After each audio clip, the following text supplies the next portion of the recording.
안녕하세요. 이박채 법률센터의 박성민 변호사입니다. 최근 유명인들의 과거 학교폭력 사건으로 계속해서 논란입니다. 연예인이나 스포츠 스타처럼 대중의 관심이나 인기가 아무래도 기초가 되는 그런 업무를 하시는 분들은 이런 일로 그 사회적 지탄의 대상이 되고 또 이미지가 크게 실추되어 활동을 하시지 못하는 경우도 생기기도 하는데요. 이런 것은 사실 도의적 책임, 사회적 책임이고 사실 법적으로는 학교폭력을 행위를 한 때로부터 오랜 시간이 지난 후에는 그 책임을 묻기가 어려울 때가 많습니다. 형사적으로는 공소시효가 있어서 학교폭력으로 성립되는 범죄의 대부분은 5년에서 길어야 10년 정도의 공소시효가 도과되면은 처벌을 할 수 없게 되고요. 민사적으로는 불법행위에 기한 손해배상 책임의 소멸시효가 단기 3년, 장기 10년이라서 이 기간을 지나고 나면은 법적으로는 책임을 물을 수가 없게 됩니다. 그러니까 현재 법적으로 문제되는 것은 사실 학교폭력 사안이 발생한 지 얼마 되지 않고 또 피해자가 아직 학생인 경우가 아무래도 법적으로는 제일 문제가 되고 있어요. 오늘은 이런 경우에 대해서 학교폭력이란 무엇이고 또 학교폭력에 대해서 어떤 처벌이나 조치가 취해지고 또 만약 피해자가 되었을 경우에 속수무책으로 그냥 피해만 입지 않으려면 어떻게 해야 하는지, 그리고 혹시 가해자로 잘못 지목이 되었을 경우에 또 어떻게 대처해야 하는지 이에 대한 이야기를 해보고자 합니다. 그럼 학교폭력이라는 건 무엇일까요? 학교폭력 예방 및 대책에 관한 법률, 즉 학교폭력 예방법에서는 학교폭력을 정의하고 있는데요.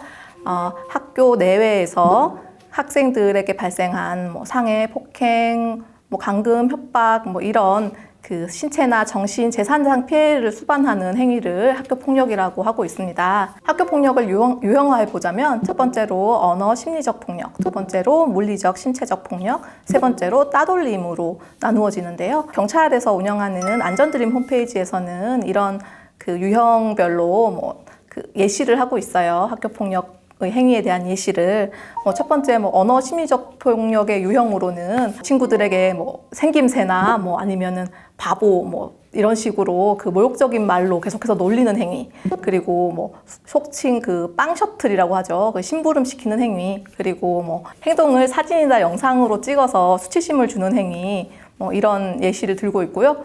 두 번째로 신체적 물리적 폭력으로는 일반적인 폭력 말고도 어떤 장소에 억지로 또는 유인해서 데리고 가는 행위, 그리고 어떤 물건을 빌려가서 돌려주지 않는 행위, 일부러 망가뜨리는 행위, 이런 행위도 포함되고요. 세 번째로 따돌림의 경우에는 다들 아시다시피 일부러 말을 걸지 않거나 없는 사람 취급을 하거나, 특히 요즘 같은 경우는 SNS나 아니면 단체 채팅창에 사람을 불러다가 아무 말도 하지 않는 행위, 이런 것도 따돌림의 유형으로 들어갑니다. 자, 그러면 학교폭력 사건이 발생한 경우 어떻게 처리될까요? 가해 학생은 학생으로서 교육체계 내에서 학교폭력 예방법에 따라 조치를 받게 됩니다.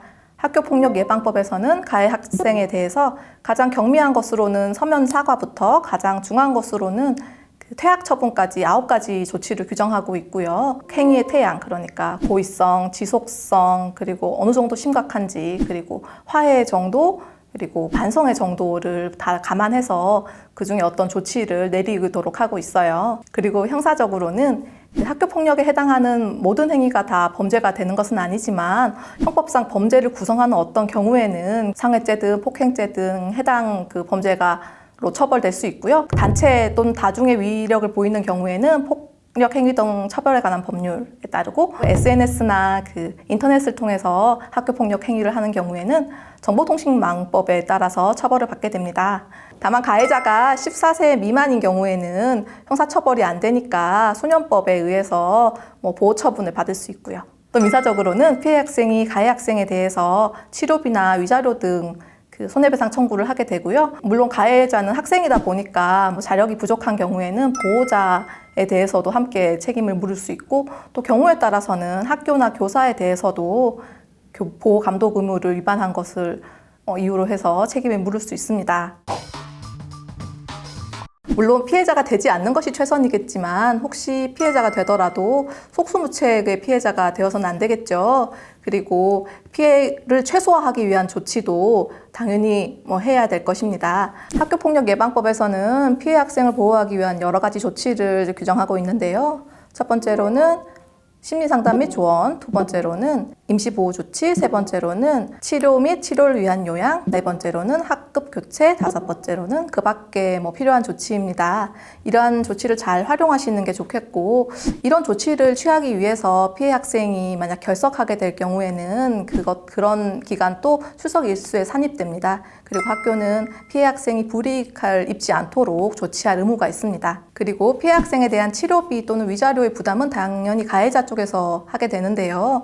혹시 가해자 쪽에서 치료비를 부담하는 곳에 곤란을 표하거나 해서 긴급하게 사용이 안 될 때에는 피해자는 그 학교 안전공제회나 교육청 쪽에서 직접 일단 치료비를 지급하도록 할 수도 있습니다. 그리고 혹시 피해 학생이 가해 학생에 대해서 엄격한 처벌이 이루어지기를 원할 때에는 일부 경미한 사건에 대해서는 학교장이 학교폭력대책심의위원회를 개최하지 않고 그 자체 해결을 할 수 있도록 또 하고 있는데요. 그런 자체 해결 말고 대책위원회를 개최해서 정상적인 조치를 받도록 본인의 의사를 강하게 피력할 필요가 있고요. 그런 대책심의위원회에서 나온 조치가 너무 경미하다고 생각될 경우에는 행정심판법에 따라서 행정심판을 청구해가지고 그에 대해 다툴 수도 있습니다.